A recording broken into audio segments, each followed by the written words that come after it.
जी कैफेट आज के लेक्चर का आगाज करते हैं और आपकी जो चैप्टर 4 कंप्लीट वॉल्यूम 2 के क्वेश्चन आपको दिए थे, आज ड्यू डेट थी, आप लोग नहीं करके आए। अब ड्यू डेट एक्सटेंड की जा रही है, 3 दिन मजीद आपको दिए जा रहे हैं। 3 दिन के बाद जो स्टूडेंट्स कंप्लीट असाइनमेंट नहीं करके आएगा वो इस क्लास में नहीं बैठेगा, वो साथ वाली हाइब्रिड क्लास में बैठेगा। आपको डीमोट कर दिया जाएगा। हाइब्रिड क्लास फिल हो गई तो फिर आप पीछे बैठेंगे, आगे नहीं बैठेंगे। जो असाइनमेंट नहीं करते स्टूडेंट वो मेरे करीब ना आके बैठे, पीछे पीछे दूर दूर। हाँ, जिन स्टूडेंट्स ने डेली बेसिस के ऊपर चैप्टर 4 जैसे जैसे क्वेश्चन असाइनमेंट की है तो वो दोबारा क्वेश्चन रिपीट करने की जरूरत नहीं है दोबारा लेकिन वो एविडेंस आपके पास होना चाहिए। वो रजिस्टर जिसके ऊपर आपने डेली बेसिस के ऊपर क्वेश्चन किए थे या उस रजिस्टर के पेजेस निकाल के इकट्ठे करके आपने हमें चेक करवाना है। उसी तरह ये चैप्टर 6 की भी असाइनमेंट आपको डेली बेसिस पे दी जाएगी। आपने डेली बेसिस के ऊपर को साथ साथ कर लें तो अच्छी बात है।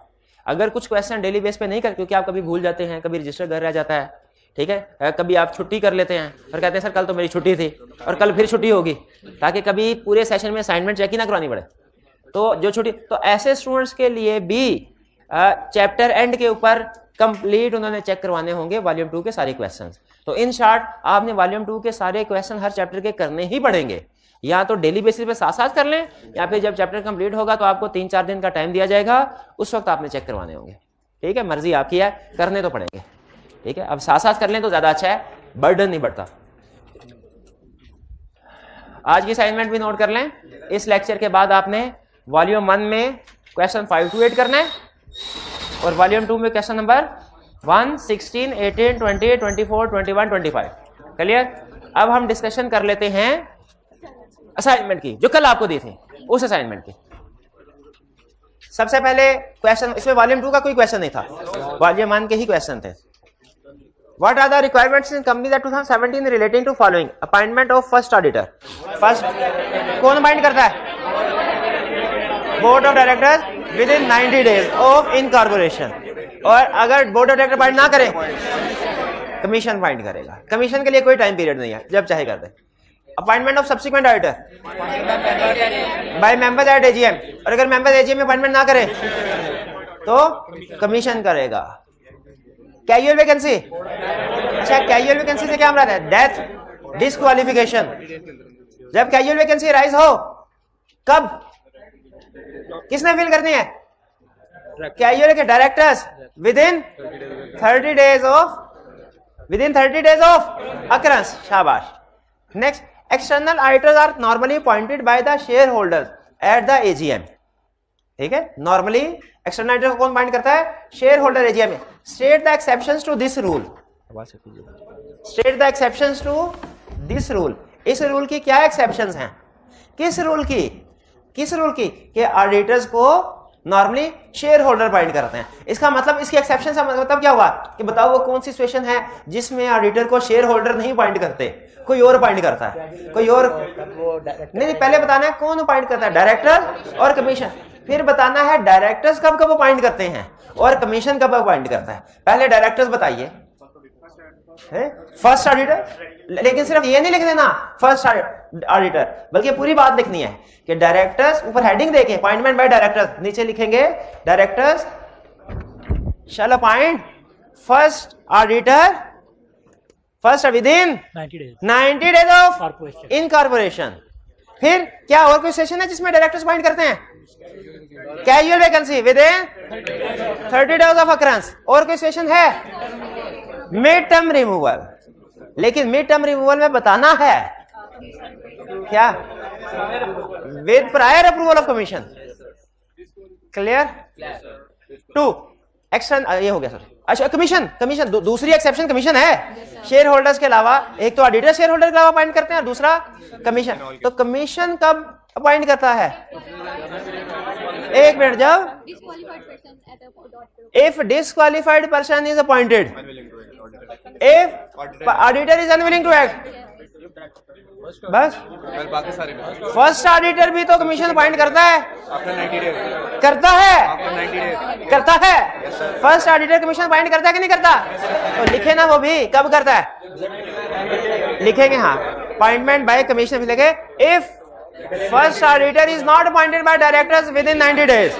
फिर दूसरा, if casual vacancy is not filled by director with in 30 days. फिर if members do not appoint auditor at AGM, और फिर if appointed auditor is unwilling to act।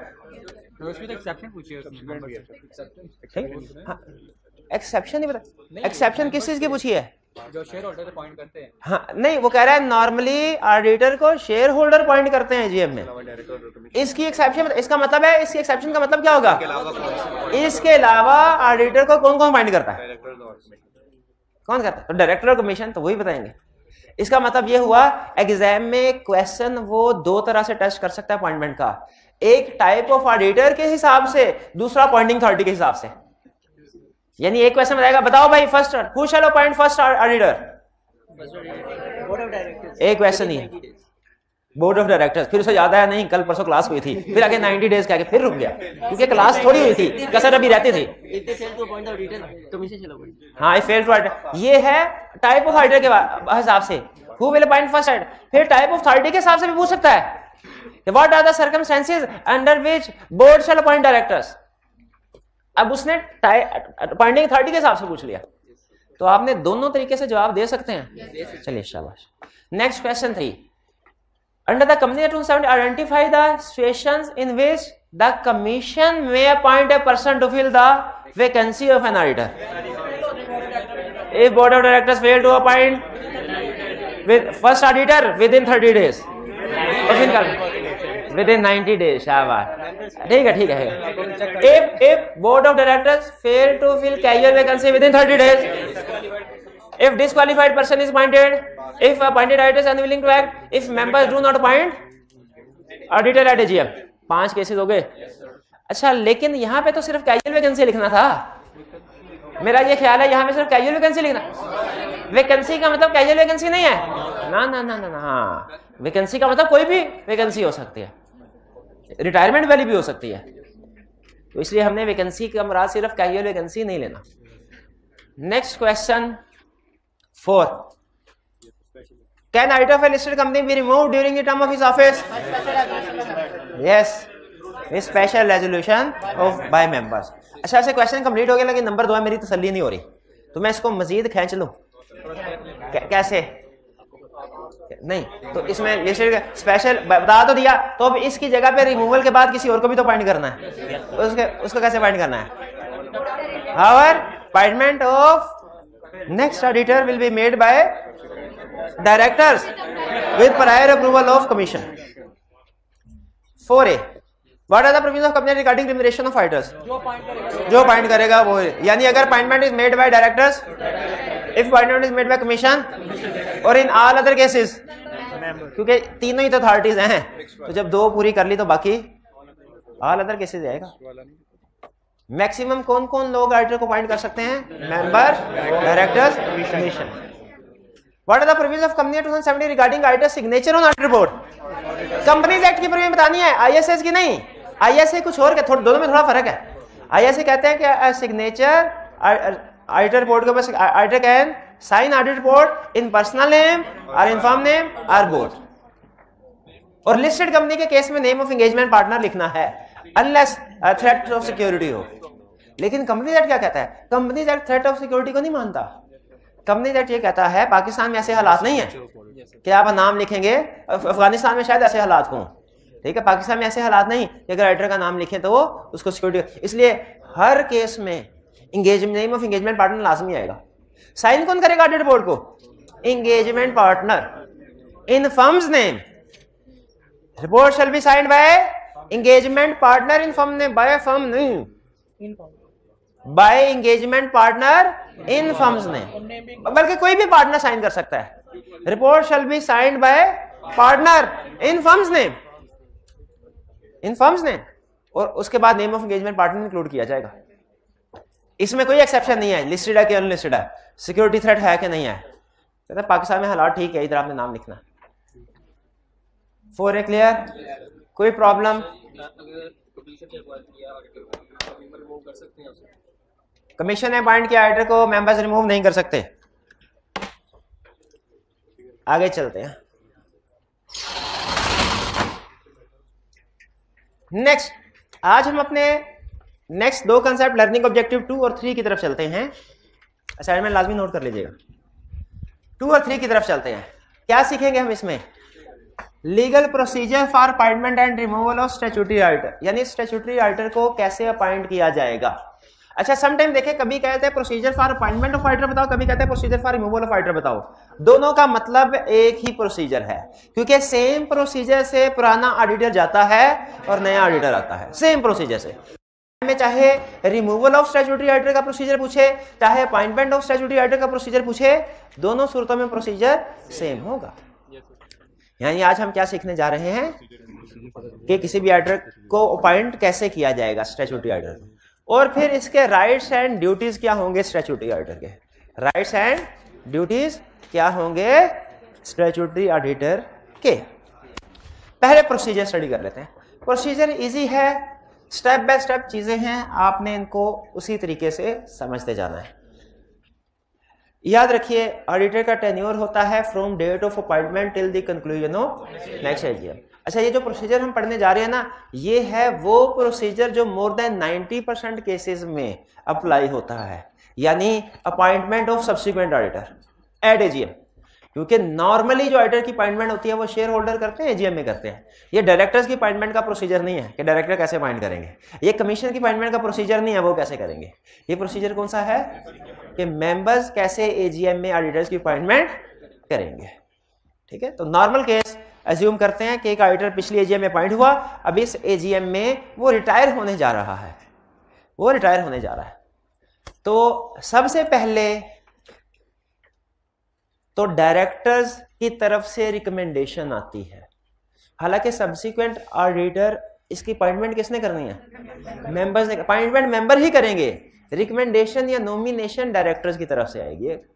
Director चाहें तो सेम फर्म को भी रिकमेंड कर सकते हैं जो रिटायर हो रही है, और डायरेक्टर चाहें तो इसके अलावा किसी और फर्म को भी नॉमिनेट कर सकते हैं, यानी अगर एग्जिस्टिंग। लेकिन ये याद रखें, ये सिर्फ एक नॉमिनेशन या रिकमेंडेशन है, ये अपॉइंटमेंट नहीं है। कहानी शुरू कहां से होगी? जब बोर्ड ऑफ डायरेक्टर्स एक ऑडिटर को रिकमेंड करेंगे, सर हम एग्जिस्टिंग ऑडिटर को ही, वो विलिंग है रीअपॉइंटमेंट के लिए, एलिजिबल है और विलिंग है रीअपॉइंटमेंट के लिए, उनको रिकमेंड करते हैं। या डायरेक्टर्स ये कहेंगे, सर हम ABC and company chartered accountants की जगह पे DEF and company chartered accountants को रिकमेंड करते हैं, अगले साल के लिए इनको अपॉइंट किया जाए।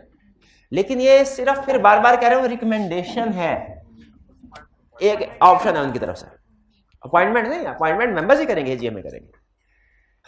ये रिकमेंडेशन डायरेक्टर्स एजीएम के नोटिस के साथ सेंड करेंगे, और ये किसी का नाम रिकमेंड करने से पहले उससे पूछ लेंगे, भैया बताइए क्या आप हमारी कंपनी का ऑडिट, स्टैट्यूटरी ऑडिट करने के लिए विलिंग है?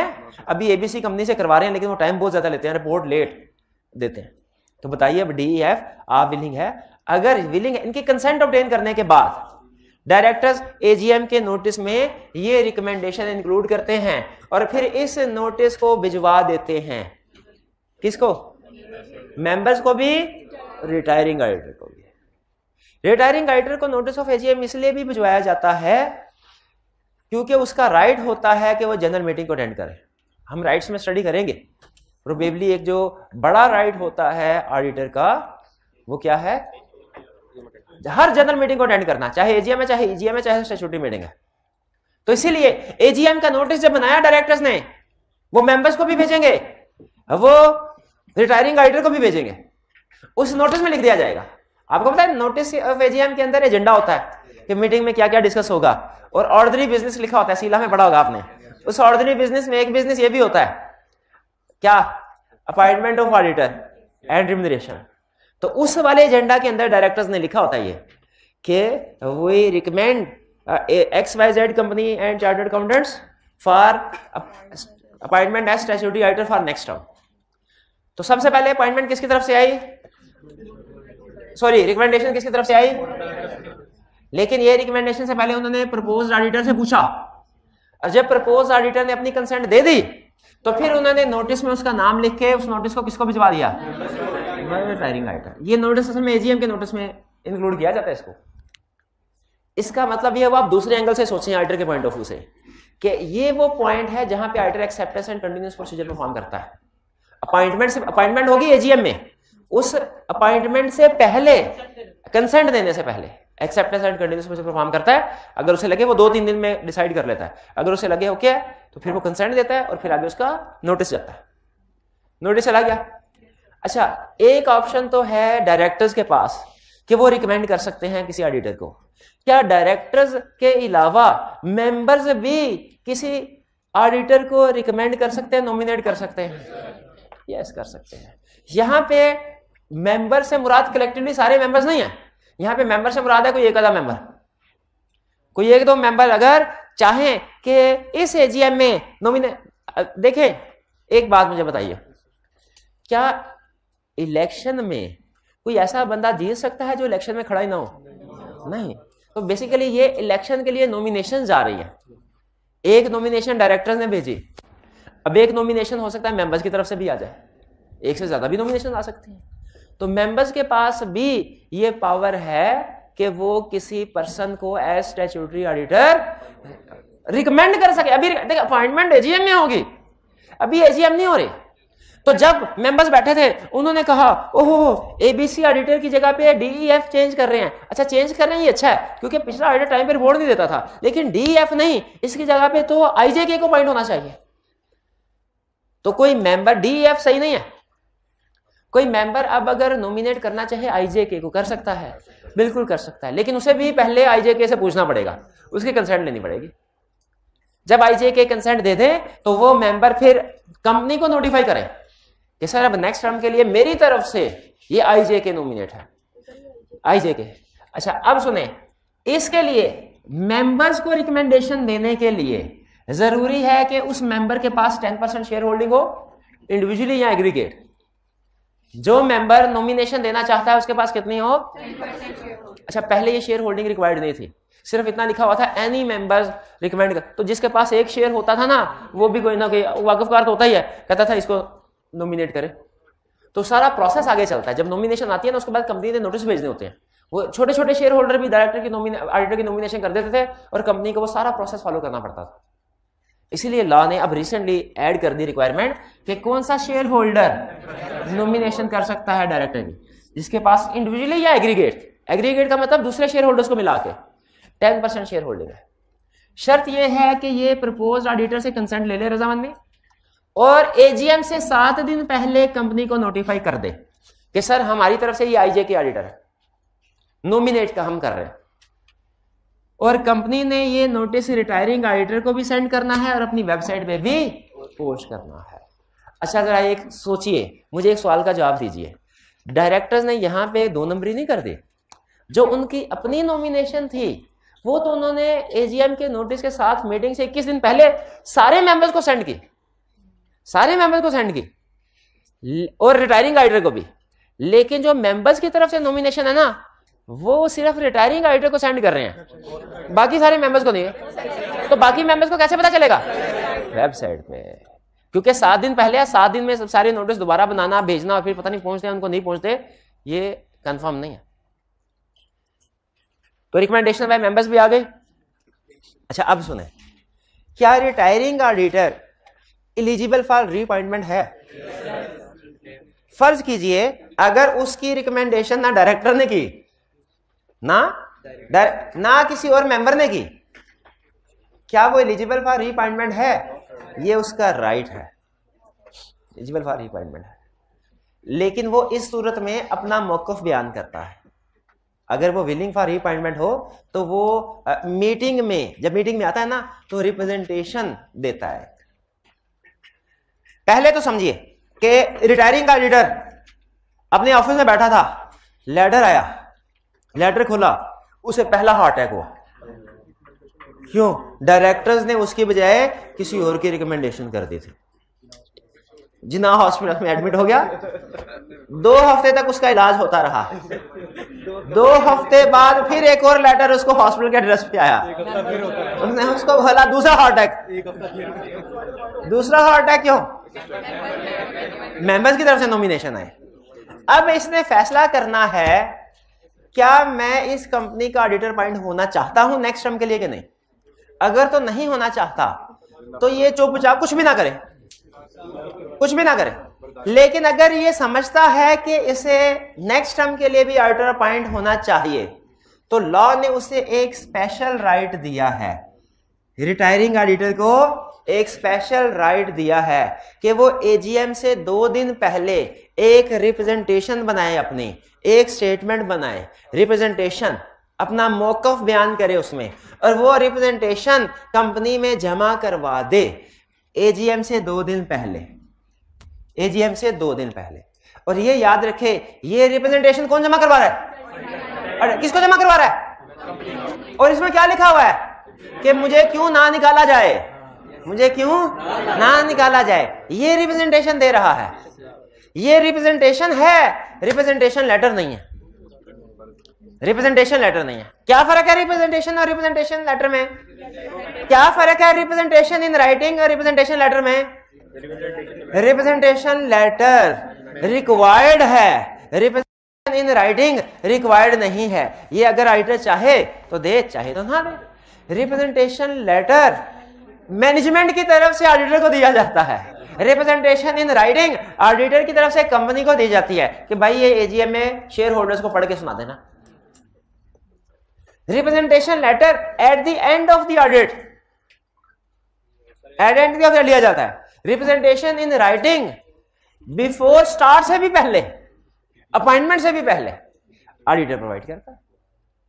तो ये रिप्रेजेंटेशन के लफ्ज से आप ये ना समझेगा ये रिप्रेजेंटेशन लेटर ही है, ठीक है। और ना ही आइंदा आपने मुझसे ये पूछना है सर रिप्रेजेंटेशन लेटर और रिप्रेजेंटेशन इन राइटिंग में क्या फर्क है। मैंने जो फर्क बताने थे बता दिए, ठीक है। और ये ऑनलाइन वाले भाईजान, आप जब मेरे से व्हाट्सएप ग्रुप में पूछेंगे ना तो मैं आपको यही कहूंगा क्या कि जाइए लेक्चर नंबर 63 पे, और तकरीबन जब आधे घंटे का लेक्चर गुजर जाए तो फिर उसको देखिए। उसमें मैंने बताया क्या रिप्रेजेंटेशन इन राइटिंग और रिप्रेजेंटेशन लेटर का क्या फर्क। आई कैप इस पे क्वेश्चन नहीं पूछता, लेकिन आपको वैसे पता होना चाहिए। चलिए, रिप्रेजेंटेशन रिटायरिंग ऑडिटर ने रिप्रेजेंटेशन दे दी एजीएम से कितने दिन पहले? 2 दिन पहले। और ये रिप्रेजेंटेशन किसने दी? ताकि ये एजीएम में पढ़ी जाए, ये रिप्रेजेंटेशन एजीएम में पढ़ी जाएगी।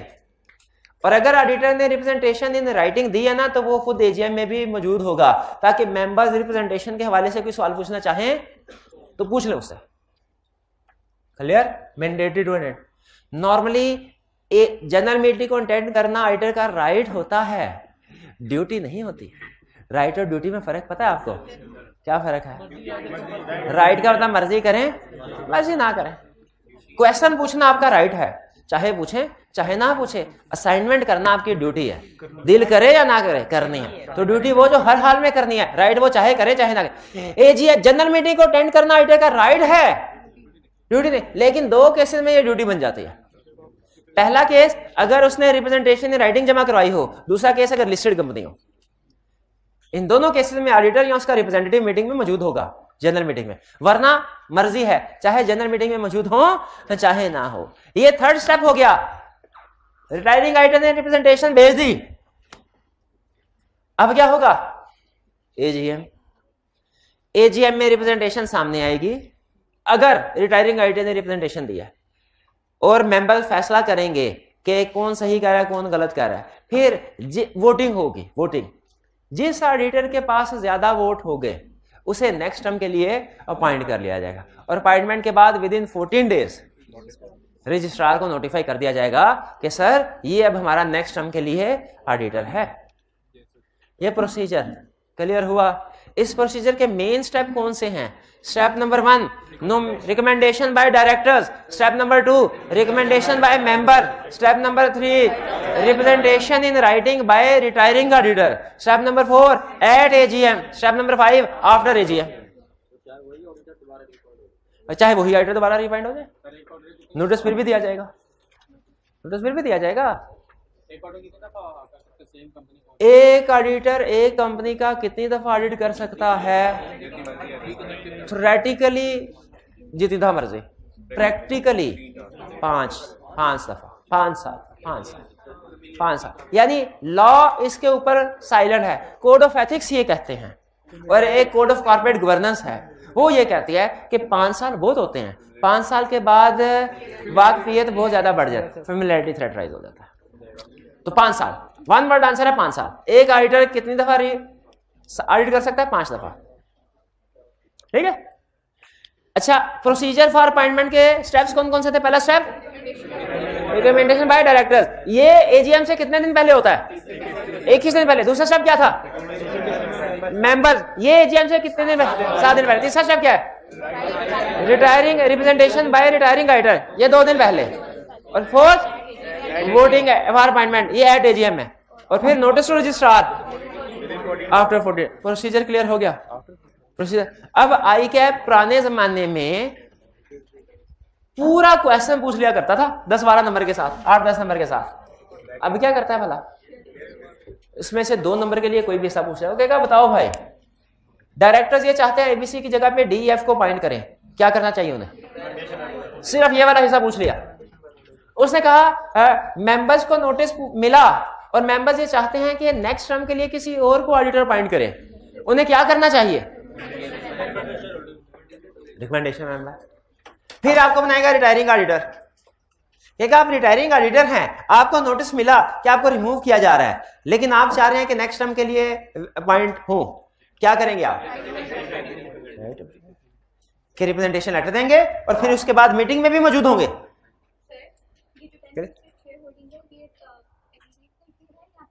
ये मैंने अभी बताया था, ये 10% शेयर होल्डिंग इंडिविजुअल की है कि एग्रीगेट करके? दोनों। एग्रीगेट करके मतलब क्या? अगर किसी मिस्टर ए मेंबर है, उसके पास 7% शेयर होल्डिंग है, बी के पास 6% शेयर होल्डिंग है, ए रिकमेंड कर सकता है कि बी? ना ए ना बी, लेकिन बोथ इकट्ठे होके कर सकते हैं। ये इकट्ठे होके 10% वाली कंडीशन पूरी हो रही है, अलग-अलग नहीं हो रही। अब सुन लें एग्जाम्पटिव। आपसे जब प्रोसीजर जब कभी चेंज ऑफ ऑडिटर का कंसेप्ट पूछे, ये चेंज ऑफ ऑडिटर का कंसेप्ट असल में 2 जगह पे लॉ में भी डिस्कस हुआ है और कोड ऑफ एथिक्स में भी। और मैंने आपको बताया है कि जब कोई ये कंसेप्ट लॉ में भी डिस्कस हुआ हो, कोड ऑफ एथिक्स में भी डिस्कस हुआ हो, एग्जाम में आ जाए रिक्वायरमेंट में आपने देखना किसका। तो एग्जाम में ध्यान, जब कभी चेंज ऑफ ऑडिटर का कहानी चल रही हो ना, आपने ध्यान से देखना है ये आपको इनकमिंग ऑडिटर बना रहा है कि आउटगोइंग ऑडिटर बना रहा है। पहली चीज याद है, वो हमने एक प्रोफेशनल क्लियरेंस लेटर में देखा था, इनकमिंग ऑडिटर का रिस्पॉन्सिबिलिटी कुछ और है, आउटगोइंग की कुछ और। तो जब कभी चेंज ऑफ ऑडिटर हो, आपने 3 चीजें ध्यान में रखनी है। पहली चीज देखो, आपको इनकमिंग बता, ये ना हो आपको इनकमिंग ऑडिटर बना रहा हो, आप आउटगोइंग के लिहाज से प्रोसीजर लिख दें, प्रोसीजर सारे ठीक हो लेकिन मार्क्स 0 मिले, हो सकता है ऐसा। पहली चीज क्या देखनी है, जब कभी चेंज ऑफ ऑडिटर का कंसेप्ट आएगा, आपको इनकमिंग ऑडिटर बना रहा है क्या आउटगोइंग। दूसरा देखना है ये रिटायरमेंट का केस है कि मिड टर्म रिमूवल का। रिटायरमेंट का केस है तो कुछ और कहानी, मिड टर्म रिमूवल का कुछ। तीसरी चीज देखनी है कि रिक्वायरमेंट में लीगल रिक्वायरमेंट्स के मुताबिक आंसर करने को कह रहा है कि एथिकल के मुताबिक। भाई ये बातें समझ आई? ये प्रोसीजर था सिंपल। अब खुद बताइए इस प्रोसीजर में है कोई बात मुश्किल? कोई मुश्किल बात नहीं है। सबसे मुश्किल बात क्या थी इसमें? कुछ भी नहीं। डेज थोड़ा मिक्स कर देते थे आप, 21 दिन और फिर 7 दिन 2 दिन 16 दिन। तो अब जब एग्जाम आएगा ना, पूछेगा कि बताओ मेंबर्स ने नोटिस सेंड करना है कितने दिन पहले, तो आप 14 डेज की बजाय लिख देंगे 2 डेज बिफोर एजीएम, है ना? कि 14 डेज ही लिखेंगे?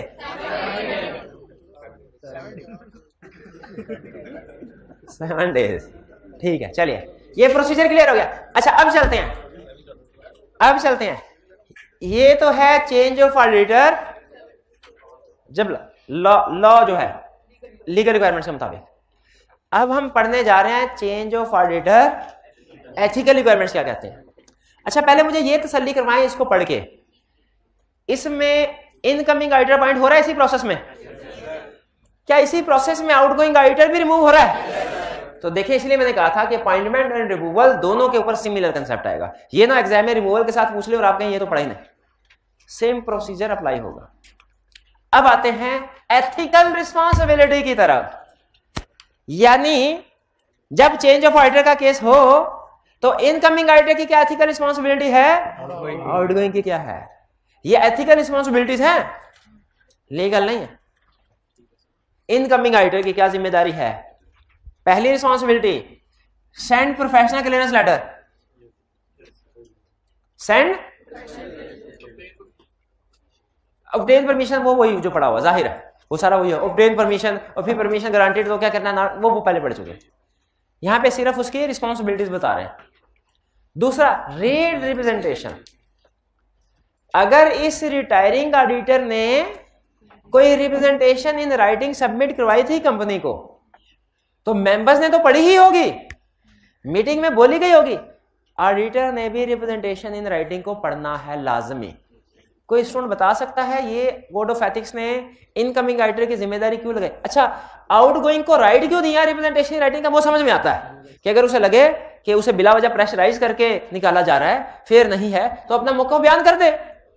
मेंबर्स के पास जहां ऑडिटर का मौकफ होगा वहां पे रिटायरिंग ऑडिटर का भी मौकफ होना चाहिए। रिप्रेजेंटेशन इन राइटिंग का राइट देना ये समझ में आता है, लेकिन कोड ऑफ एथिक्स ने ये क्यों लाजमी करार दिया है कि इनकमिंग ऑडिटर इस रिप्रेजेंटेशन को, अगर ये रिप्रेजेंटेशन दी गई है, लाजमी पढ़े। शाबाश, क्योंकि इसमें हो सकता है कोई ऐसी इंफॉर्मेशन सामने आ जाए जो ऑडिटर के एक्सेप्टेंस डिसीजन से रेलिवेंट हो, इसीलिए उसने लाजमी पढ़ना है। एक तो प्रोफेशनल क्लियरेंस लेटर में भी वो इंफॉर्मेशन यही पूछ रहा है, लेकिन आपको याद है अगर रिप्रेजेंटेशन प्रोफेशनल क्लियरेंस लेटर का जवाब ना आए तो अदर सोर्सेस से, क्या ये एक अदर सोर्स नहीं है जिससे उसी तरह की इंफॉर्मेशन सामने आ जाएगी जो ऑडिटर लेना चाह रहा है? इसमें की मसले मिसाल बताए होंगे ना।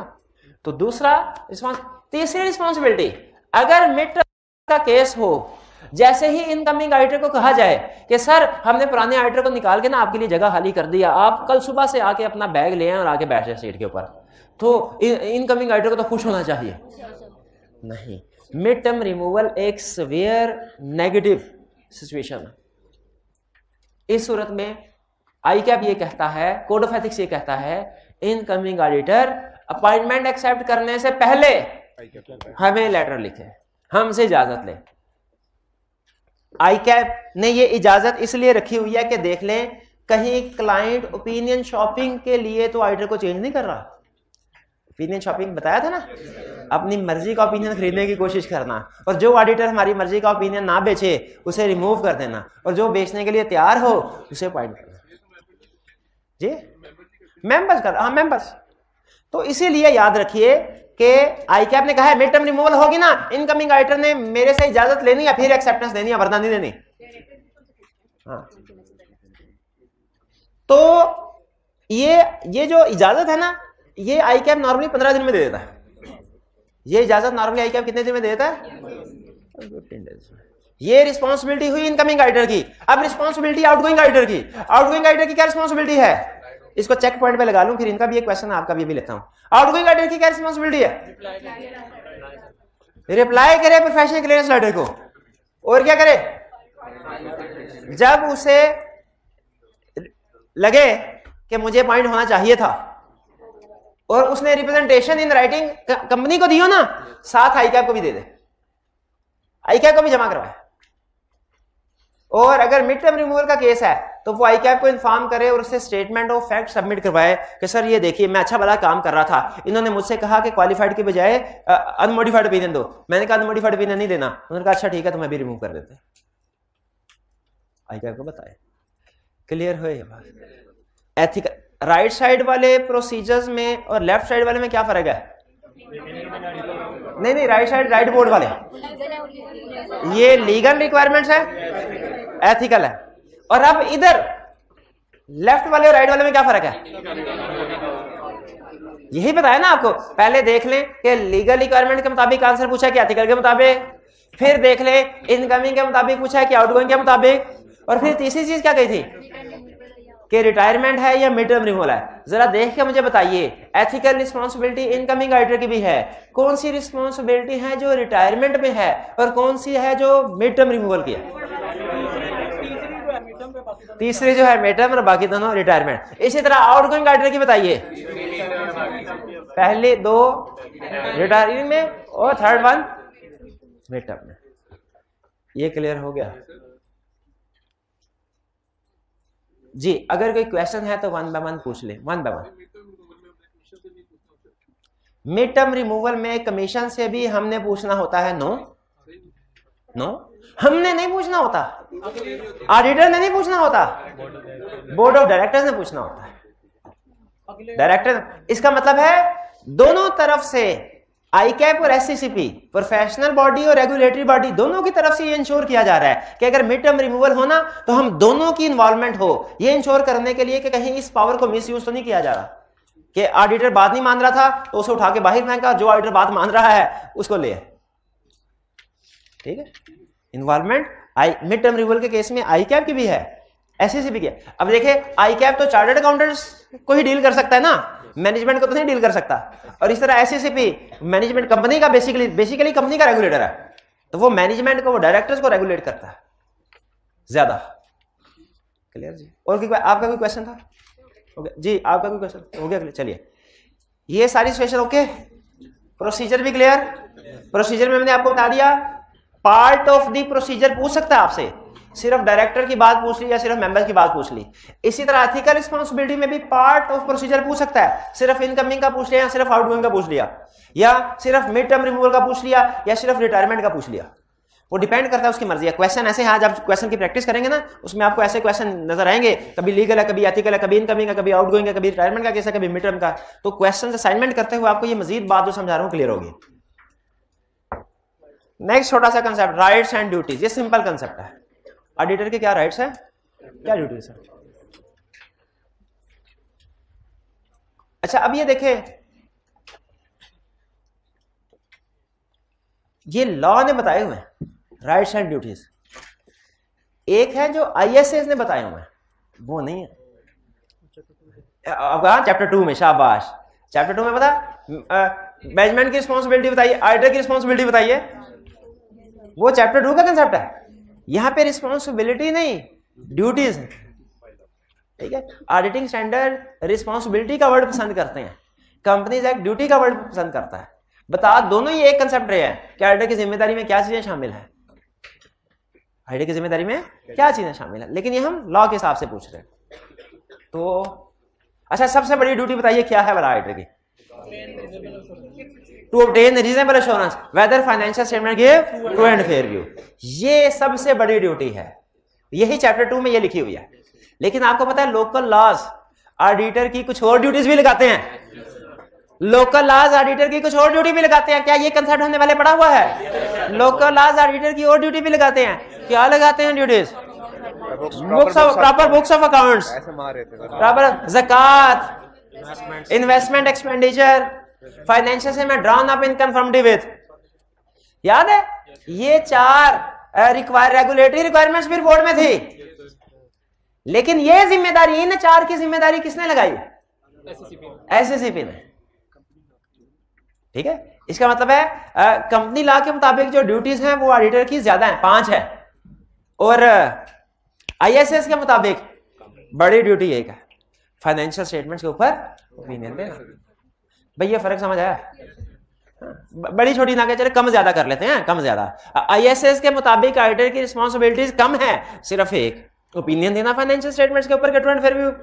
और SCCP के मुताबिक, लोकल लॉज के मुताबिक रिस्पॉन्सिबिलिटीज या ड्यूटीज ज्यादा हैं। इसमें फाइनेंशियल स्टेटमेंट के साथ साथ मजीद चीजों को भी कवर करते हैं, बुक्स ऑफ अकाउंट्स की भी बात करते हैं, ज़कात की भी, इन्वेस्टमेंट की भी, ड्रॉन फाइनेंशियल ड्रॉन अप, और इंफॉर्मेशन ऑब्टेन कर लिया।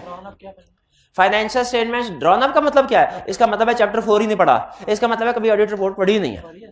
तो उसमें बताया था ड्रॉन अप का मतलब क्या है, कि जो फाइनेंशियल स्टेटमेंट्स का फॉर्मेट ड्रॉ किया है आपने, वो कंपनीज एक्ट के 4th 5th शेड्यूल के मुताबिक ड्रॉ किया है।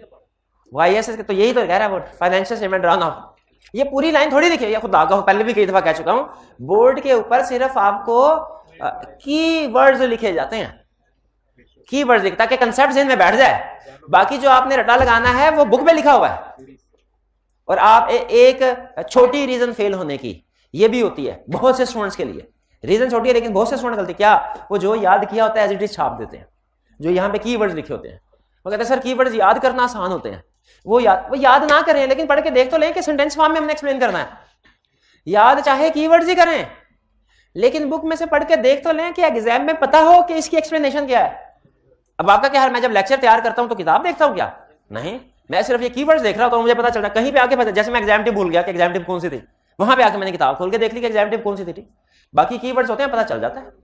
तो आप भी इसी तरह इस लेवल पे पहुंचे कि कीवर्ड्स याद कीवर्ड्स ही कर लें, लेकिन इस काबिल हो कि कीवर्ड्स को एक्सप्लेन कर सके किसी भी, 2-4 दफा किताब पढ़ी हो तो भूल जाते, कोई बात नहीं दोबारा पढ़ ले, दोबारा पढ़ लेंगे, ये तो नेचुरल प्रोसेस है। तो ये होगा, हमेशा फिर भूल जाएंगे, लेकिन फिर जल्दी नहीं भूलेंगे, जल्दी नहीं भूलेंगे। हाँ, आपको वो ब्रेन्स के बताया नहीं था उसकी टेक्निक, वो क्या कहता है भला, वो कहता है पहली दफा याद करेंगे ना आपको 24 घंटे के अंदर आधे से ज्यादा मटेरियल भूल जाएगा, कंफर्म है, 100% कंफर्म है। पहली दफा याद करेंगे 24 घंटे में भूल, आपने 24 घंटे के अंदर रिवीजन करनी है। जब रिवीजन कर लेंगे फिर अगली दफा 3 दिन के बाद भूल जाएगा। इसका मतलब है आपकी दूसरी रिवीजन 3-4 दिन के अंदर हो जानी चाहिए। फिर आपका तकरीबन 1 महीने तक याद रहेगा, 1 महीने बाद भूल जाएगा। फिर आपने तीसरी रिवीजन 1 महीने में करनी है, फिर आपका आखिरी महीने में भूल जाएगा, 3-4 महीने। क्योंकि जितनी दफा, वो कंसेप्ट क्या है, जितनी दफा भूलता हमेशा रहेगा, लेकिन जितनी दफा रिवीजन करेंगे ना भूलने के लिए उतना ही लंबा अरसा लगेगा, उतनी। तो यही कंसेप्ट है। तो भूलता बिल्कुल, जितनी दफा भी पढ़ेंगे भूलेगा, लेकिन क्वेश्चन यह कि भूलेगा कब। पहली दफा पढ़ा 24 घंटे तक याद रहता है, दूसरी दफा पढ़ा फिर 3-4 दिन तक याद रहता है, तीसरी दफा पढ़ा तक रिवाइज किया महीने तक याद रहता है, चौथी दफा पढ़ा 3-4 महीने तक याद रहता है। तो आपको इसका मतलब 5 दफा रिवाइज कर लें, कहीं नहीं जाता कंसेप्ट, एग्जाम में जहन में आएगा लाजम। ड्यूटीज बढ़ी, राइट क्या है, क्या राइटर के कुछ राइट्स भी हैं, जनरल मीटिंग के क्या राइट्स हैं, ये तो आप सीला में खड़काते होंगे ना, right to receive notice, right to attend general meeting, right to speak, और ये मेक रिप्रेजेंटेशन आ गया, ये तो सील। अच्छा, राइट्स एंड ड्यूटीज पहले चैप्टर 4 में पढ़ चुके हैं, राइट्स कंपनी लॉ में पढ़ चुके थे, वही है। अगर नहीं भी पढ़ा कोई बात नहीं। क्या राइट है ऑडिटर का कि जो भी जनरल मीटिंग होगी उसका नोटिस उसको मिलेगा, मीटिंग में बोल भी सकता है। अच्छा, स्पीक में एक चीज ध्यान में रखें, एक जगह भी मैं एक्सप्लेनेशन पढ़ा था, उसने बड़ी अच्छी बात बताई। उसने कहा स्पीक का मतलब है ऑडिट रिलेटेड मैटर्स पे स्पीक ना, ऑडिट रिलेटेड मैटर्स पे, बिजनेस रिलेटेड मैटर्स में नहीं। बिजनेस रिलेटेड मैटर्स पे तो मेंबर स्पीक रहे होंगे, ठीक है। ये कौन से मैटर पे स्पीक रहा है, ऑडिट रिलेटेड मैटर्स पे, मेक रिप्रेजेंटेशन। और राइट्स विद रिस्पेक्ट टू, असल में ये राइट्स उसने क्लासिफाई किया है, rights at end of term, और ये है राइट्स ड्यूरिंग टर्म। ऑडिट के दौरान में उसके पास क्या राइट्स हैं, बुक्स ऑफ अकाउंट्स को इंस्पेक्ट कर सकता है, मैनेजमेंट से इंफॉर्मेशन रिक्वायर कर सकता है, ये इंफॉर्मेशन मैनेजमेंट से भी ले सकता है, एम्प्लॉय से भी ले सकता है, सब्सिडरी के एम्प्लॉय से भी ले सकता है, सब्सिडरी के एम्प्लॉय से भी ले सकता है, होल्डिंग नहीं। सब्सिडरी से इसलिए ले रहा है क्योंकि सब्सिडरी की फाइनेंशियल इंफॉर्मेशन बाज़ औक़ात बड़ी कंपनी के साथ मर्ज होती है। हाँ जी। और अगर बुक्स ऑफ अकाउंट्स किसी थर्ड पार्टी के पास हो, कंपनी की आउटसोर्स की हो, क्लियर। ये था हमारा आज का लेक्चर विद कोई टेक्निकल चीज थी, सिर्फ प्रोसीजर थे, स्टेप थे, अभी नहीं। अभी जरा 2 मिनट में क्विक, अच्छा मैंने आपको कहा हुआ है कि मुझे एंड में याद करवा दिया करें 2 मिनट्स क्विक रिवीजन, आप लोग नहीं करवाते, मैं भी भूल जाता हूँ। हाँ, 2 minutes quick revision, 2 minutes quick revision सुन लीजिए। आज के लेक्चर में हमने क्या स्टडी किया, आज के लेक्चर में हमने 2 कंसेप्ट स्टडी किए। बड़ा कंसेप्ट ये स्टडी किया कि प्रोसीजर फॉर अपॉइंटमेंट क्या होगा, फिर उसके बाद rights and duties of statutory auditor study किया।